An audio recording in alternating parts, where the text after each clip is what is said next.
Hi, welcome to my channel, Grit, Grind and Gratitude, where we talk to micro entrepreneurs about their journey of becoming a micro entrepreneur and walking that path.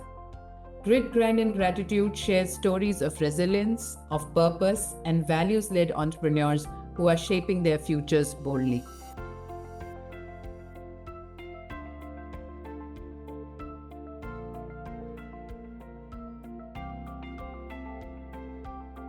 So, welcome, Samir.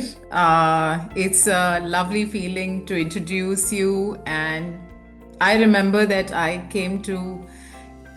met you first time when in I think, an NHRDN conference, and you introduced yourself, and we had a little conversation. And ever since, you got parked in my head as a guy who has done something really unique.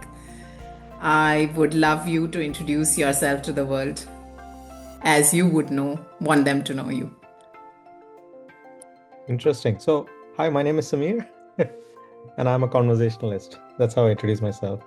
I love conversations. I love the art of conversations. In fact, my name Samir comes from the Arabic root word Samir or summer, which is the one who has interesting conversations under the moonlight.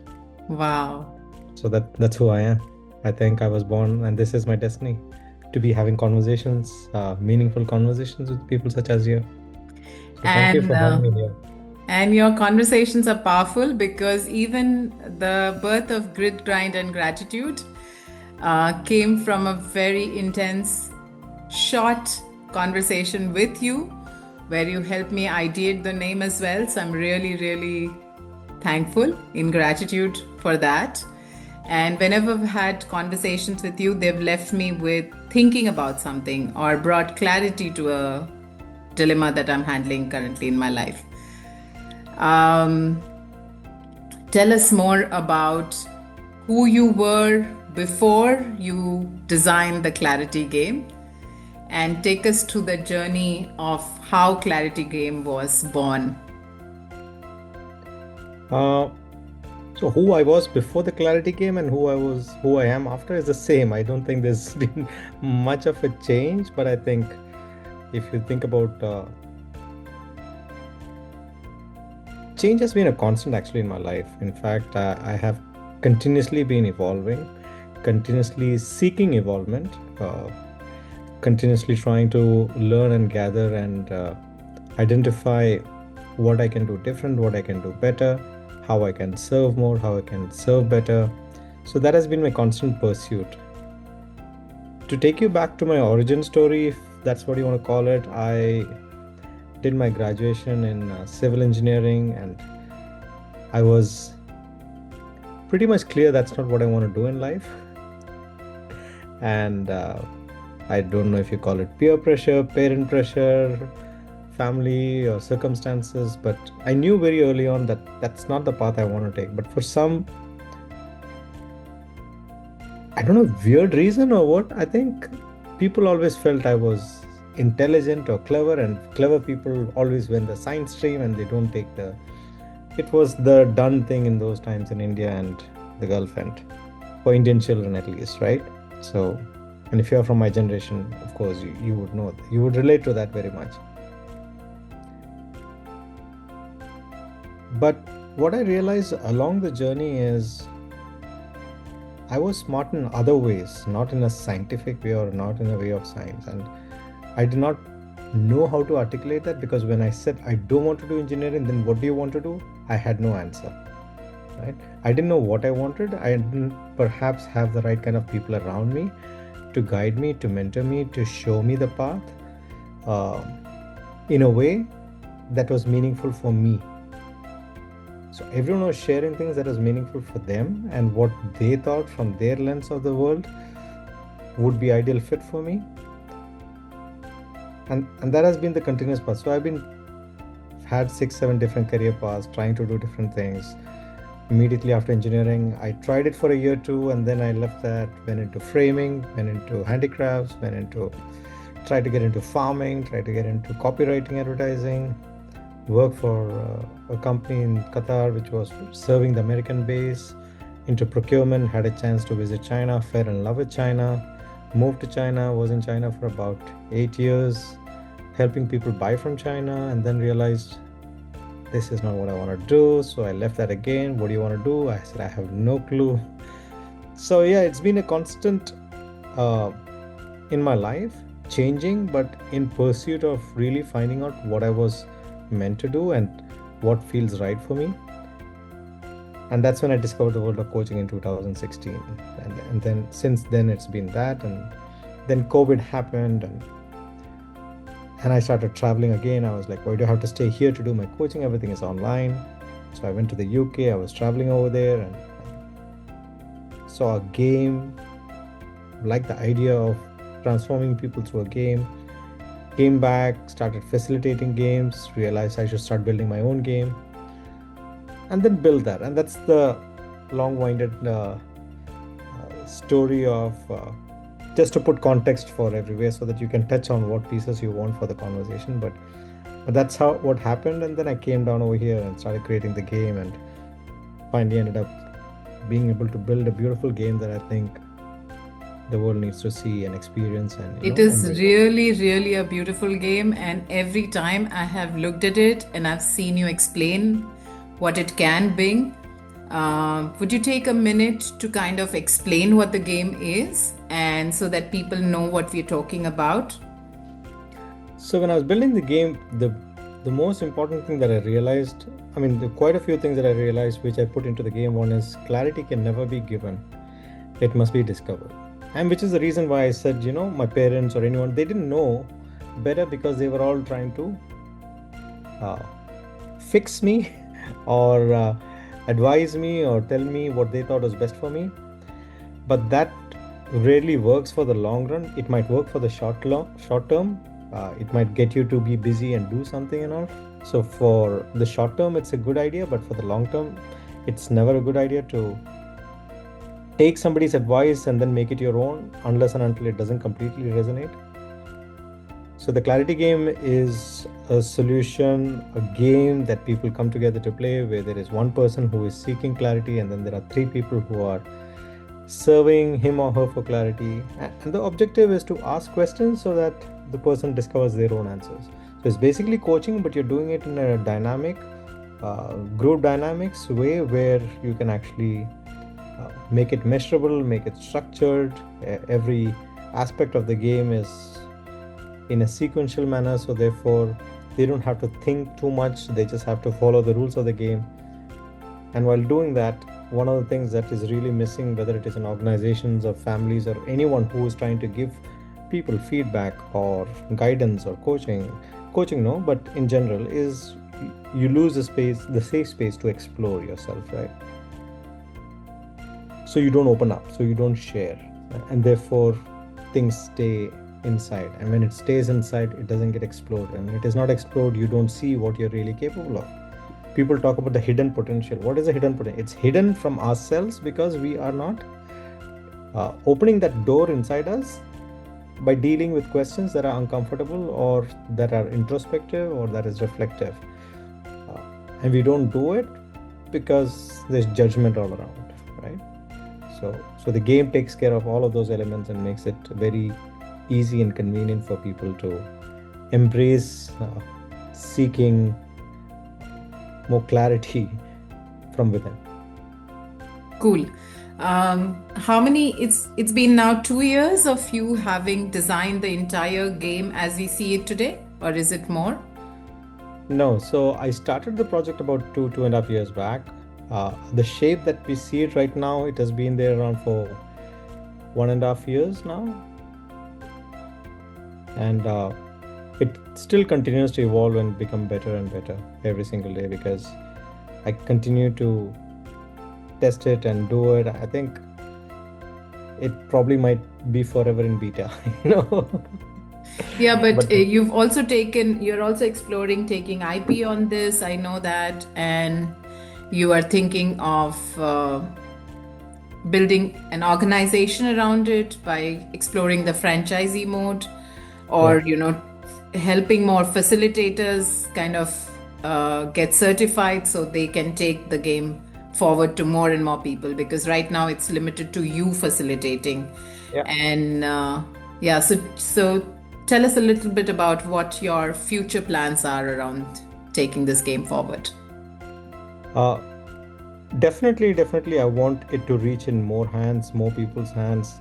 The only thing I'm skeptical about is if it reaches in the wrong hands, it gets not done the right way. And if it is not done the right way, then sometimes it can do more harm than good.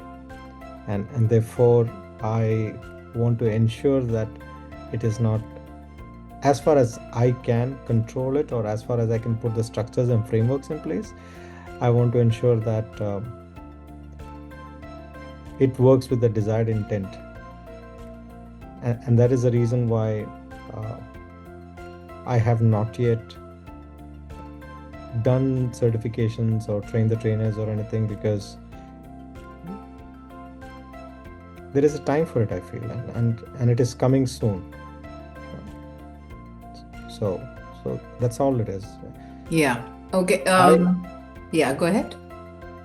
Um, the moment I start train the trainer or certifying people, then I feel my journey will shift from providing a service to supporting people who provide a service, right?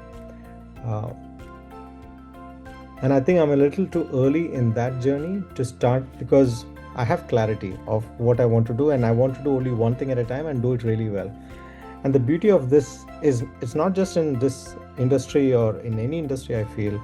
The moment you focus and have only one thing to focus on, and if you go, then your opportunity to go deep in that is so high that you will come up with magical things. So people ask me when they see the game, Samir, how did you come up with this game? And I say to them, because I was jobless, you know, because I did not have any other job, because I was not distracted, because completely focused. And also to your audience who is considering getting into starting something on their own and getting into micro entrepreneurship, the moment you try to do two things at the same time, you do your job and you do your business, your mind is divided. When your mind is divided, your attention is divided. When your attention is divided, your results will be divided, right? So the ability for you to go deep is reduced by half. True. But however, having said that, I would also bring this that for some people it feels comfortable to let go once they have created something of their own. It's slightly, for some people, it feels disturbing to let go of a safety net, because they have bills to pay, they have children's school fees, I etc., don't think it is etc. for some people. I think it is for the majority. Yeah. For the majority, it is very difficult to let go, right? So it is indeed a challenge. It is indeed a challenge. And I think you have to have that sorted out before you jump into something like this. But when you choose to jump, I would say give it all your heart. Yeah. Give it all your mind and heart and everything. Then what happens is, what can come out is beautiful. What can Yeah, come out because is there's no truly going different. halfway through. There's nothing called halfway through. You like fully immersed into it. Yeah, and I think when you do that, then you will think of things. Like, for example, when I was building the clarity game, I would go on a run and I would think about this. I would go on a drive and I would think about a problem. I would go and pitch to a client and he would say, but is this your emotional wheel? Is this your questions? How is this different from me just going to ChatGPT and asking to give me a bunch of questions? So all of these triggered in me to make it different, unique, and proprietary, and that is what will show up when someone is trying to do something which is unique and different, you know. So I hear you about a lot of people who want to step in and explore and try it out and see if it will work for them. But then those kind of people will also give up very easily if things don't go their way, and things will not go their way the first time. It takes a Yeah. lot of grit, as you call it, to Yeah. stay in the game. And lots of Yeah, gratitude for what the universe brings on our yeah, table. Yeah, yeah, yeah. absolutely. So the grit and the grind is really real. What you're talking about is really grinding away the hours and time and mind and everything. So But what's beautiful is that when you're working something that you're on, something that you're passionate about, the grind really doesn't feel like a grind. To me, it comes very naturally. The conversations in the head, like you said, I'm cooking, I'm thinking about it. I'm walking, I'm thinking about it, and every time you think through something intensely, you get more and more solutions. Like you start walking a path, more and more doors keep opening and keep showing you the further path ahead. It's never like, you've climbed a mountain and that's enough. You climb the mountain, the vista is different, and you then climb another mountain. So yeah, it's a continuous journey of, but what I meant to say by that is that when you are doing something that you're passionate about, you really don't mind the work. very true. But also, this this can be,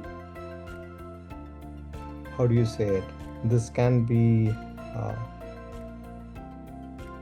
the Do you problem. think you need time off to be more productive again, like No, time away and off? Is that no, what you mean? no. It's not about that. Look at Elon Musk, who is a rarity for sure. But how many billion-dollar companies is he running? Right? People struggle to run one, and he's running three or four of them. So it's not that it is humanly impossible. It is possible. But if you love something, for example, let us say you're a great artist, and then you go into art, or you like cooking, and then you can do cooking for endless hours. It is very easy for you to get into that activity, but business means there is a whole spectrum of things that needs to be done as well, which is away from your passion. And how do you do the grind when you have to do things that you don't love to do? There might Yeah, be the finance you don't like accounting. to do, right? The Yeah, accounting, the routine works, the admin the work, the filing of the bills and the yeah. paperwork, and yeah. So So talk how do us you? through the high points of this building this entire game. Tell us about what were your high points when right from the time this you conceptualized this game to manufacturing the board the way it exists today. Yeah. Talk us through that, because I see you carrying that game everywhere you are, almost like I say, Samir, can you please show the game? You have the board and you show it passionately every time. Yeah. Tell us the high points of that journey. Yeah. So happy to share that. And when I was telling you about the struggle is real. It's real for me as well, right? When it comes to the admin work, the routine work, the finance work, or the building things, I'm very passionate about building things. I'm very creative, if I may say so, right? And my mentors also say this, and they hold me to ground, saying, Samir, stop being more creative. Start focusing on doing sales. Start focusing on getting more clients. Don't build anything anymore. And I keep going to them with drafts and ideas of another product that I want to build and another thing that I want to do. So the high point of building the game was obviously when I take to any CHRO, when I take to any CEO, when I take to any of the large multinational companies and show it to them. Unanimously, they say we have never seen something like this before. And unanimously, they say that this is a mind-blowing product that you have built. There is no one who questions its capability. There's no one who questions its efficacy and what it can deliver. And yet, I struggle with converting that into sales sometimes. And that's where I realized that selling is one of the most important skills to develop. You can build a great product, you can build a great solution, but if you don't know how to sell, or if you don't have a team member or a co-founder who is great at selling, you can have the best toothbrush or yoga mat or whatever it is. Doesn't matter. Because that's where the rubber hits the ground, you know? Right. It's Yeah. the sales, it's the closure of each and every sale deal is Cha-ching, what cha-ching, keeps you. cha-ching. It has Yeah. to keep going, right? And when I did my Gallup, my competitiveness is very low on the score. I don't have this competitive edge. And there are people who, in sales, especially if they have it, a lot of people say Starbucks is not the best tasting coffee necessarily. Yeah. And yet, they're all over the world. McDonald's is not the best tasting burgers. And yet, they're across the world. So as long as you can systemize something and you can make it predictable, you can make it efficient and effective and deliver it correctly, whatever your service or product, and then you're able to sell that at a price point that is great for consumers to pick it up, you'll do well. True. True. So I heard that the high point was the design of the game board and the way it looks now. And the struggle is, and you know, that's where the grit comes into play. Yeah. That how persistently can you keep doing this repetitive work of going and pitching, and they say every 20 pitches you make, you convert one. So Yeah. to keep your energy up going for 20 of those, how difficult is it for you? So I enjoy pitching for one reason, because every pitch teaches me something and I put it back into the structure, right? So every no, so what they say is every rejection is a redirection, right? And every time they say no, what they really mean is they are not finding something in what you're saying which will make them say yes. So it's going back to the drawing board and asking myself, what did I say and what could I have said different and better? Now I can't go back to them, so the next person I go to, I use the framework. True. And that is what keeps evolving. So True. the high point was not the design. I think the high point was really the feedbacks from people telling me about That you've got a brilliant product there. that. Not that I've got a brilliant product alone, but the fact that I've solved a problem. Yeah. I've solved a problem that has not been solved until today. And I think if anyone is getting into business, that is what they should ideally focus on. To solve a problem that has either not been solved till today or solve it better than what has been done till today. That means looking at everything within that domain and asking, okay, what is a problem that I can fix right now in this? Uber came out like that. Airbnb came out like that. Any large organization, any massive organization was always solving a problem. True. Now, if you want to compete with people who are at that scale solving a problem, then we have to get better than them, which is a challenge. So it's better to focus on something which is, and there are a lot of local problems. There are a lot of problems which is around us. We don't have to go look international problems also. And if we can solve it at a small scale, then we can actually expand it to a big scale. Yeah. And our initiative focuses on micro entrepreneurs specifically. So you are solving problems at a local level. Yeah. And repetitively being able to solve that problem for a certain number of consumers or customers is what gives you success. So tell us, I know you're doing some work for Denata. I know you're doing some work for McKinsey. They have bought your game and have used it for peer coaching, right? Yeah. So I don't sell the board. I don't sell the physical product. I sell the service, which is the peer coaching facilitation. So these are services I have provided to these organizations where I have facilitated the Clarity Game experience for them. Yes, I did. Yeah. And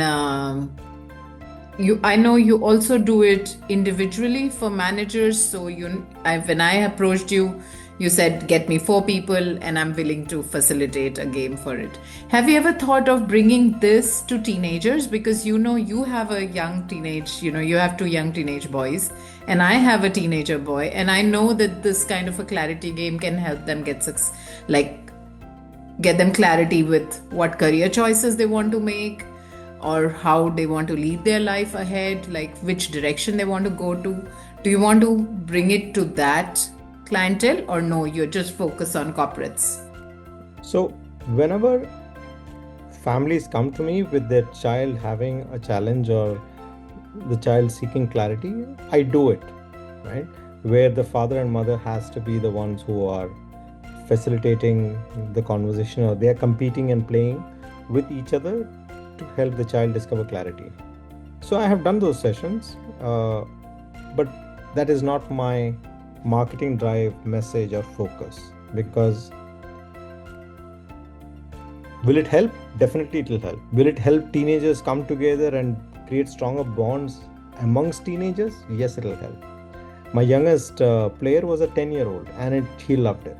So the efficacy of what the solution is and the simplicity of it is been validated. It is just that when I was looking at my target audience and what is the ICP, what is the ideal client profile, what is the marketing message and everything, I had to pick one rather than pick more than one.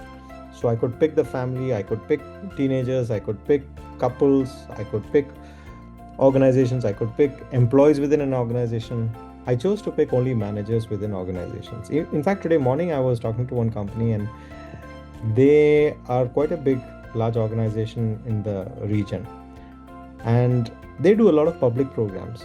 And they looked at it and they said, Samir, this is really ideal for doing it within organizations rather than doing it for the general public. Yeah. Simply because of the accountability structure that is in place, the ability to break silos and build trust amongst members within an organization.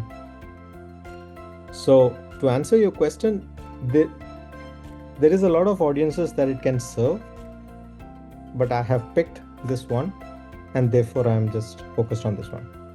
Great. When I do the certification program, when I do the trainers who are trained, there could be people who want to do it only for families. They would say, Samir, I would like to certify and I would do it for families. I would do it for sports people. I would do it for couples. I would do it for children. I would do it for corporates.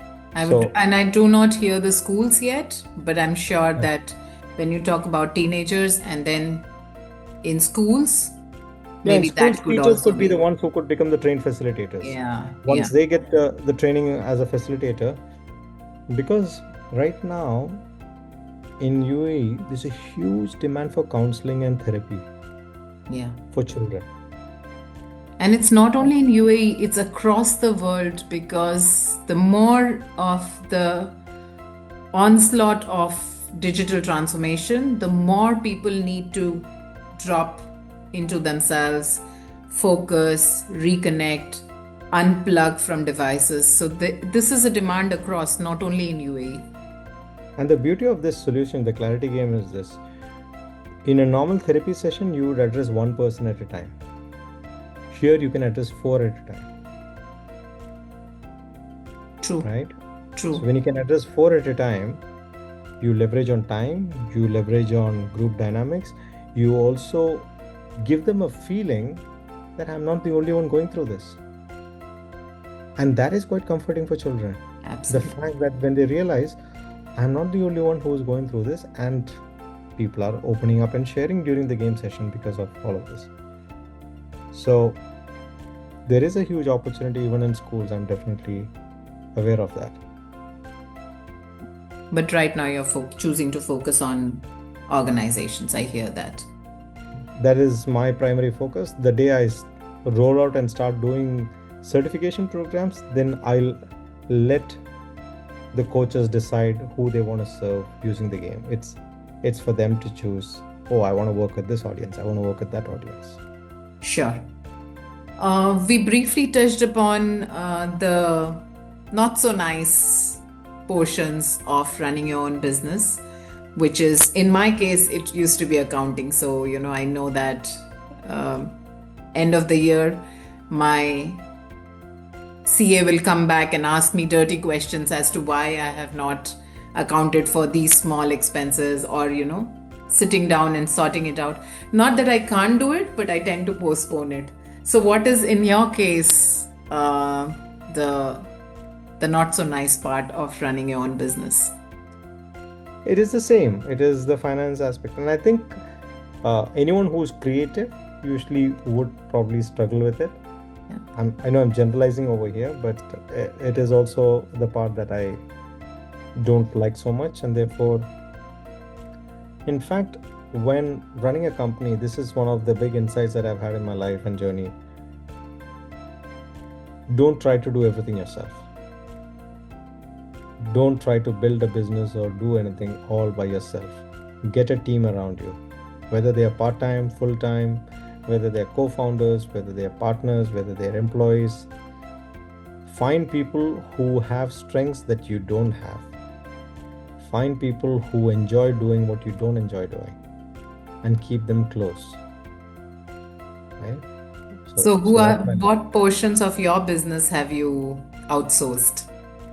So accounting, finance, there is digital marketing, social media, quite a few things that anything that is repetitive, I tend to outsource. I wanted to outsource sales also, but then the number one thing they say, when you are the builder or creator of a solution, there's no one who can explain it or talk about it the way you can. I agree totally.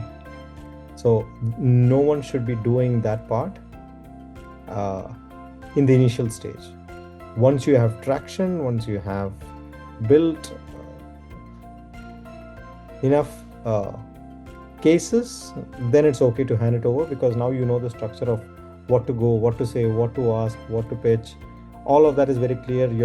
I have tried, multiple ways, and I've figured it out. Now it's just giving them the blueprint and saying them, run with it. Yeah. I agree. The passion of a founder is very distinctly different from an outsourced person who's trying to visualize and sell on your behalf. So they can do pre-sales, maybe a little bit of pre-sales, identification of, but So I have which someone has for to be that as done well. by you. Yes. Talking about the product. And it's not just about the passion. I think we understand the solution more than anybody, number one. Number two, based on what we're hearing, we are able to tweak also the solution. Yeah. Based on, so every resistance or rejection is a guidance for fine-tuning the product, like I said earlier.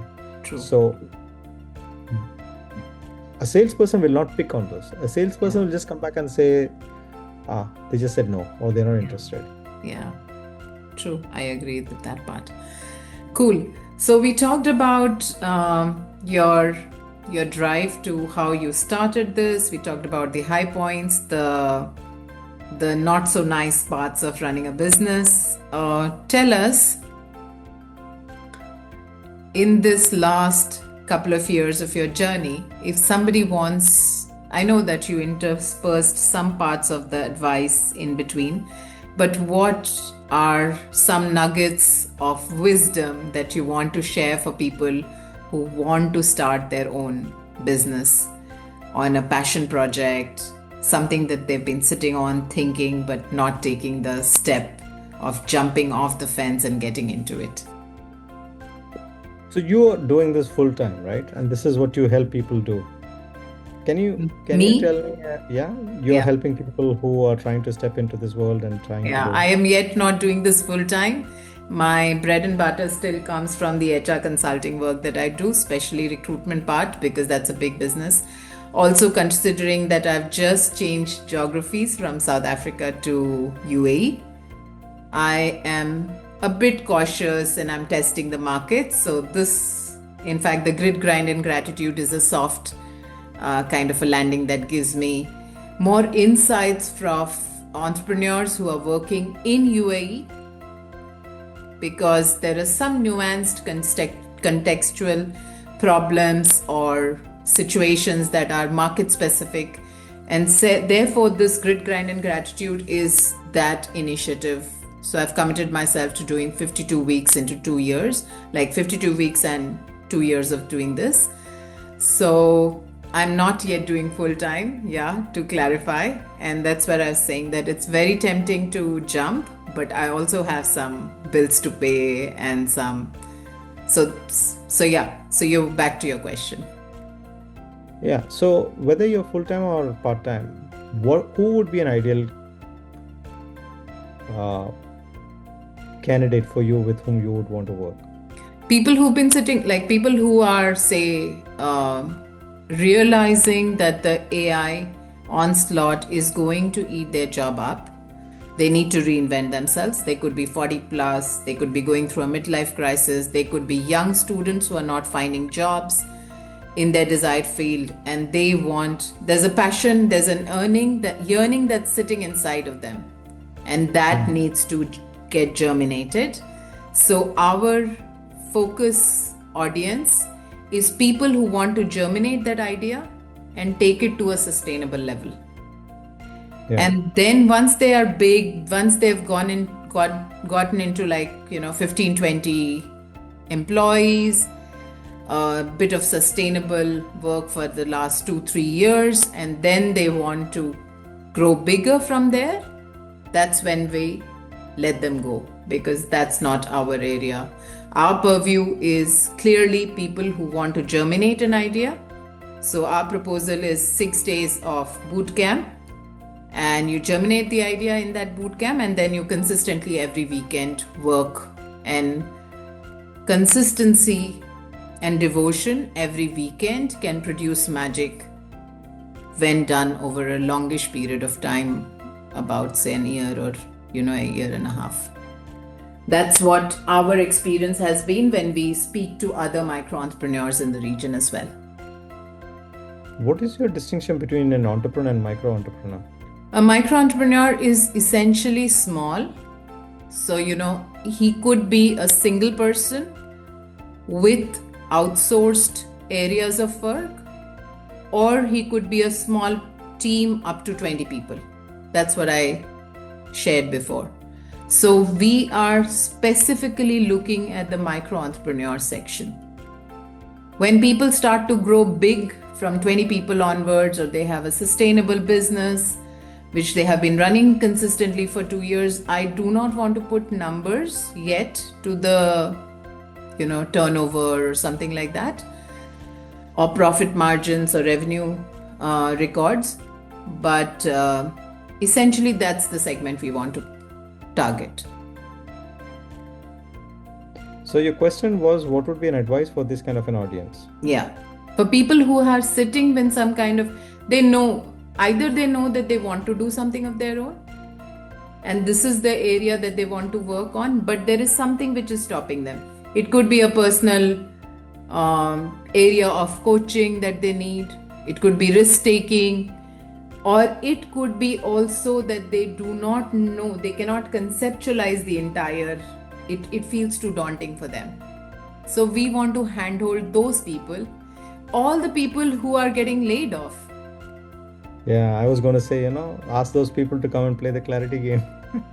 Yeah, no wonder I'm talking to you. Why do you think I'm so passionate about your product? Why? Because I see that there is synergy. Yeah. The one thing that is holding them back actually is clarity, right? It is actually not having unpacked enough of what's holding them back. What is the idea? What is the market? What is the market dynamics, potential, market potential of a product that they're thinking about. And then there'll be a lot of people who will say, no, this will not work, or this is not a great idea, or this will fizzle out. There are the naysayers which are always there. It could be family, it could be friends, and listening to them also will cloud your mind and make you not take a decision. So it is Nikhil Kamath who I heard him recently speak about, the owner of Zero, one of the brothers. Yes. he was talking about, he was saying entrepreneurship very soon is probably going to be the only option moving forward. It will not be like a nice to do, it probably is going to be something that you'll have to do. Even because, I'll tell you why. Even World Economic Forum, the future of jobs, predicts that the way we know big, large organizations, they will trim down workforce. What will these people do? They will either become freelancers, gig economy workers, and those are all the segments that, because when I talk to people, for example, I'll give you an example in my own house, my sister-in-law. She's been wanting to do something. She feels that whatever she's been doing so long has come to a point where it's boredom. So she doesn't like, she loves doing, like she likes doing it. It's a skill that she has. But now it's come to a point, how long more do I want to do this? Yeah. And then what do I do with the rest of my life? Yeah. So it's all those people like that. Yeah, people are more curious about the meaning of life and living a meaningful life moving forward. Earlier, having a house, having a job, having a stable income, there are a lot of things that were attached to it, and therefore meaning was derived from those elements.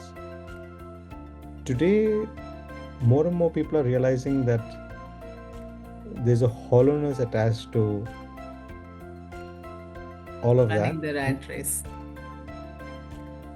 And they want to get out of it. They want to get out of the rat race.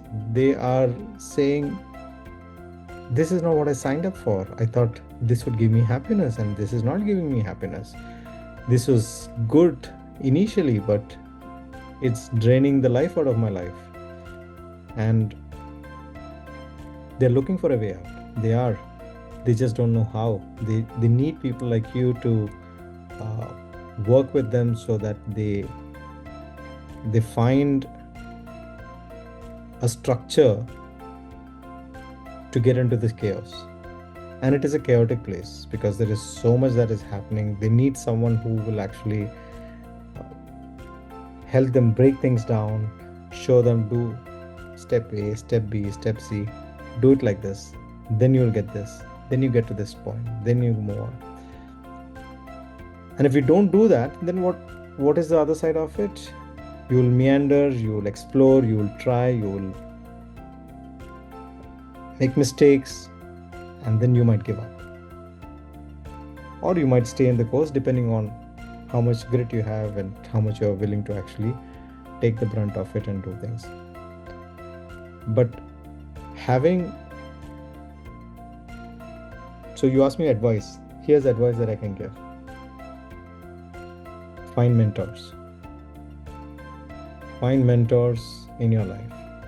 Find mentors for different areas, different aspects. Don't stick to one mentor. Have multiple mentors, which will solve different pieces of the pain points that you're going through.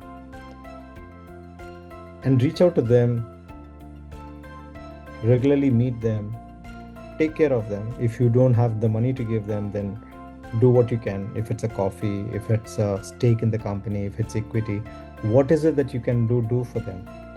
And get in exchange people, if you can pay them.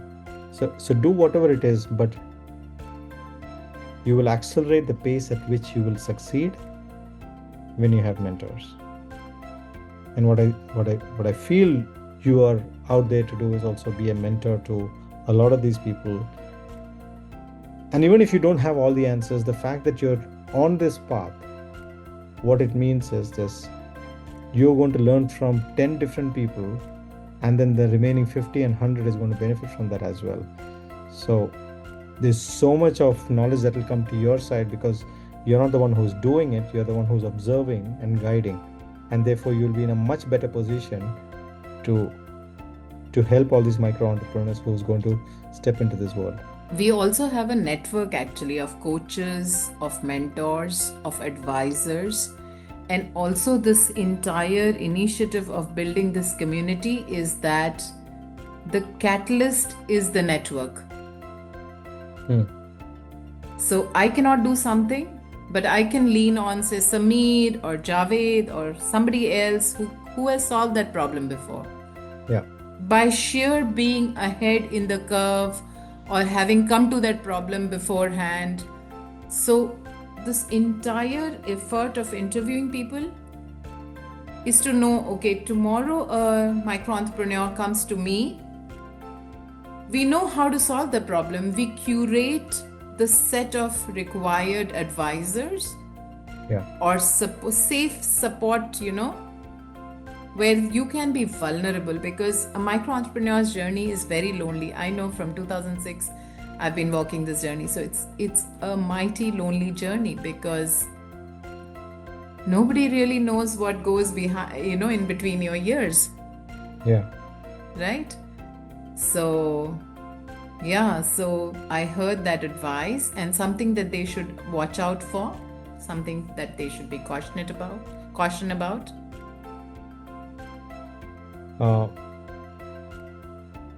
The naysayers. The people who dampen your spirits. So just listen to them. Don't keep them far. Don't keep them near. Keep them at an arm's distance, because you need that as well. But don't let it. So it's a caution. It's just a cautionary measure that we have to take, where we have to recognize what it's doing to us. Is there no guiding us, or is it depleting our energy, or is it giving us more motivation? Because some people, when they say you can't do it, you feel even more energy. I'm going to prove him wrong. I'm going to make sure it will happen, right? So just see how you're framing the language when someone says no to you. Yeah. And that's what I would caution people to be more careful about.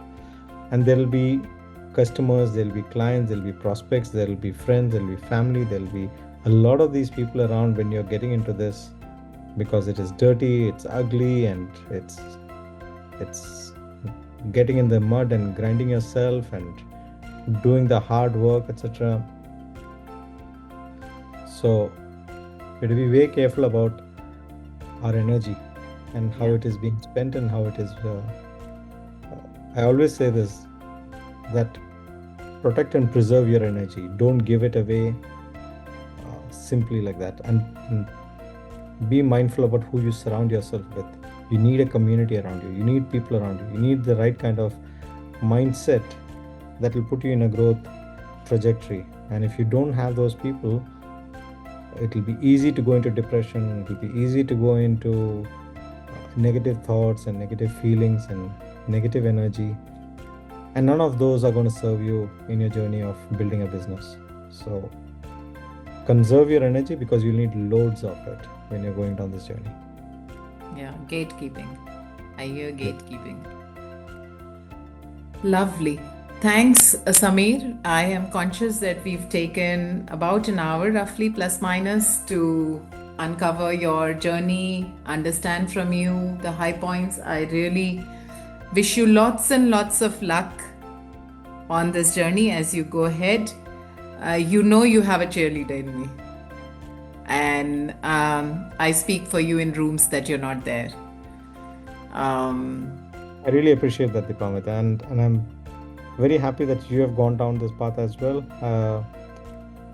Having conversations, and I told you, I'm a conversationalist as well, right? So the doors that will open for you are unbelievable. You wouldn't imagine who you would be speaking 1 year down from today, because of you doing this consistently, because of you reaching out to people, because of you connecting to others, because of you coming from a space of service. And this is not just for you, this is also for your audience and anyone who's listening. People might think, how am I going to do this? But you don't solve tomorrow's problem with today's thinking and resource. You just take that first step, and then the doors will start opening, the floodgates will start opening, and the universe will start rewarding and giving it back. True. So true. Yeah. So thank you so much.